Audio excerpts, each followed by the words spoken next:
Hello and welcome to my channel. In this video I will be talking about the partiality in the justice system and how it is presented throughout the media. The rule of law in the U.S. has been partial and unbalanced since the Founding Fathers introduced the U.S. Constitution in 1787. Since the beginning of the United States, legislators have made laws that have been favorable or applied to some rather than others, favoring rich people of power over the rest of the citizens. And the way the media has presented this situation has been biased, money-driven, and political, especially in recent days. Today we see situations prevalent throughout the media where people in high positions of government are treated different than the rest of the citizens. A few examples of where people in high positions are treated different than the rest on the media. One example comes from an NBC news story on when the Obama administration approved the sale of U.S. uranium mining facilities to Russia's State Atomic Energy Company.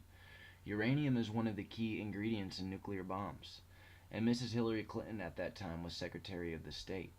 And the State Department agreed to approve the deal after finding no threat to U.S. national security. Some of the people associated with the deal contributed millions of dollars to the Clinton Foundation, over $200 million, actually. Bill Clinton was paid $500,000 for a speech he made in Moscow by a Russian investment bank with links to the transaction. According to the Nuclear Regulatory Commission, the amount of uranium sold to Russia at the time was about 20% of all uranium capacity in the U.S. A senior law enforcement official who was briefed on the situation by the FBI told NBC News that there were allegations of corruption surrounding the process under which the U.S. government approved the sale of uranium to the Russians, but no charges were filed on anyone. Also, according to Zero Hedge and FactCheck.org, Miss Clinton gets no charges filed on her after receiving a subpoena from the House Select Committee on March 4, 2015, instructing her to preserve and deliver her emails from her unauthorized private email server. But 3 weeks later, Hillary's IT team that managed the home server permanently erased the contents of the server with a program called BleachBit. Also, according to Zero Hedge, the FBI report contained statements by Clinton aide Justin Cooper, who recalled 2 instances where he remembered smashing 2 of Clinton's 13 mobile phones that she had used to send officials emails using her unauthorized private email server. Again, no one was charged. If any random person on the streets would have done this, they would have been charged at the very least with tampering with evidence. Then there's people like Peter Strzok, who was working for the FBI, investigating the Trump collusion case and the FBI Clinton email scandal. And Lisa Page, who was Peter Strzok's mistress and a lawyer for the FBI. They were both anti-Trump, pro-Clinton advocates and had a clear bias against then-candidate Trump. They sent over 50,000 text messages to each other during the election, many of which were anti-Trump related.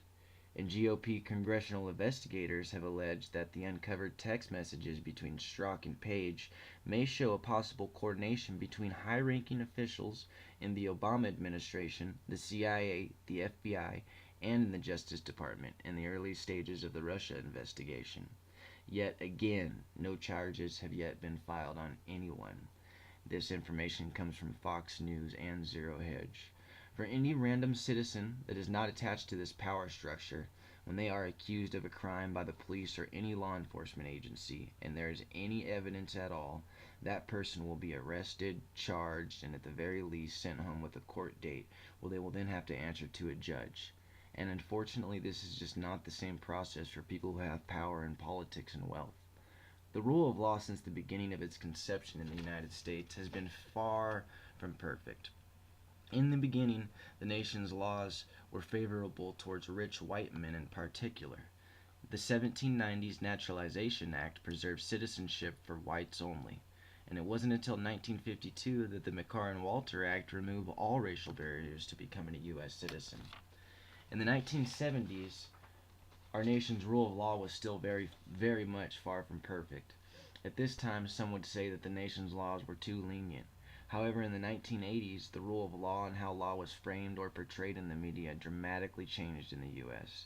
Media outlets like the Channel 4 Bay Area News had made it seem like crimes were increasing because of poverty and the amount of refugees coming in. The media had spoke of drugs and poverty and crime as if they had went hand in hand.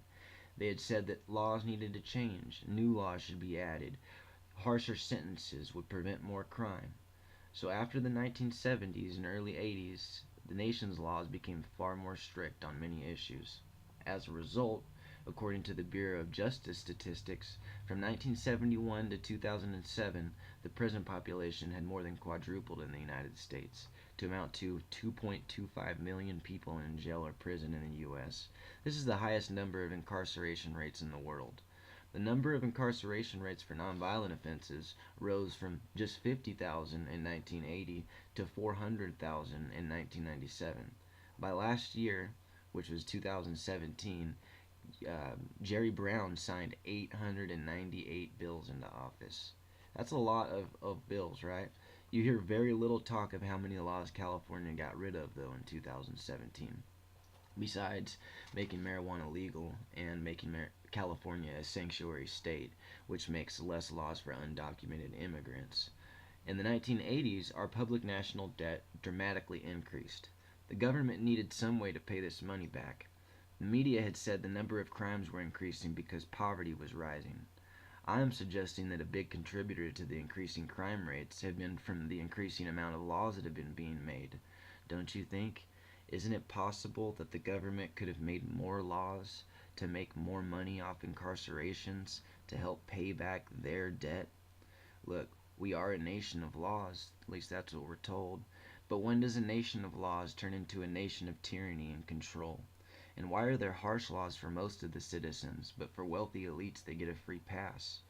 We have seen our nation go from making laws that benefit a certain race and class more than others to being too lenient on offenses where there should have been more severe punishments, to having too many laws and too much control over our personal lives.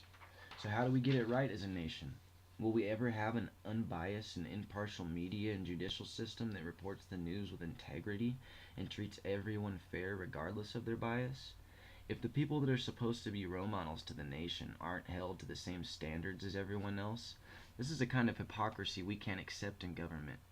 In order to have a fair and just system, each person in our country needs to be held accountable for their actions and given a fair and just trial when they are accused. There are a lot of problems in our country. Um, the judicial system has many problems. Um, the laws, there are just way too many laws. And I think this is a time where we're going to have to figure all this stuff out as a nation. And before, transitioning into a new system, I think that's pretty much what's happening right now. We're going from an old system to a new system. And in doing that, we're going to need to get new laws, and this isn't just going to happen smoothly. That's what everybody would like. But most likely, it's going to be a pretty rough transition. So we're going to, everybody just do what you can. And I hope you liked my video. If you do, you can donate to me. There's a PayPal donate button. It says PayPal/Ricky Cadenhead. There'll be many more videos to come. And once again, thank you very much and have a great day.